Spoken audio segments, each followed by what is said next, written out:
Look who is here now. Maria Bartiromo agreeing to double duty with us. Thanks very much, Maria. Great to see you. You've done 3 hours already. Now you've got some more time. Thanks for being here. I really appreciate it. Look, you're our markets I'm happy to and talk economy about markets person, with you, Stu. This is an incredible moment in time.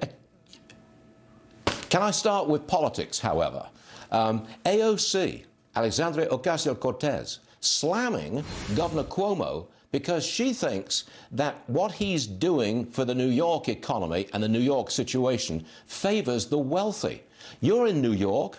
I'm in the New York area. What the devil's going on here?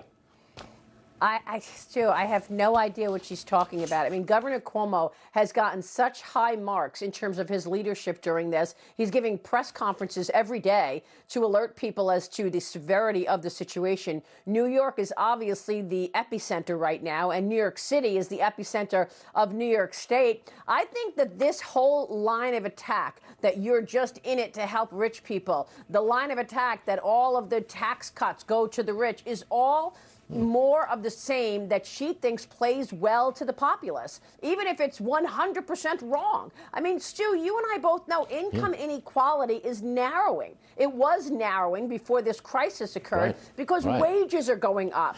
You've seen the president's economic policies truly move the needle, not necessarily on rich people, but on the bottom earners. It's actually the bottom earners that are doing the best. So I have no idea what AOC is talking about. I think she's just trying to use an old tool in the toolbox that has worked before, and that is, class warfare. Throw it out there once again.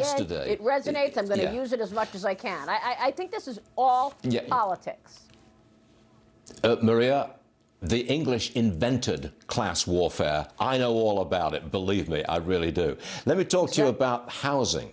You know, 4 weeks ago, you and I were talking about how housing could really rebound nicely. I mean, but it seems right now that the real estate market is just on hold. I see mortgage applications down 24% from a year ago. That's bad for the overall economy. It is, and don't forget, this is the single largest, most valuable thing we have, each individual, so that is a home and real estate. You are no longer able to go into people's homes to see and check out a home to see if you want to buy it. So the real estate market is, in fact, at a standstill. I would say one glimmer of hope is these interest rates. I mean, when you look at where mortgage rates are right now and where the 10-year is right now, which is the rate you want to look at because it's tied to housing, you've seen a huge refinancing boom. And I think for those people with, enough courage to actually put their foot in the water here, you're probably getting a great deal in terms of borrowing for basically nothing with rates where they are right now. But no doubt every sector is feeling it. Real estate is not immune, and we are going to see a serious contraction in real estate as well as the broader economy, Stu. I will only point out that everybody I've spoken with, from the Treasury Secretary, as you have, to Senator Ted Cruz, to Steve Scalise,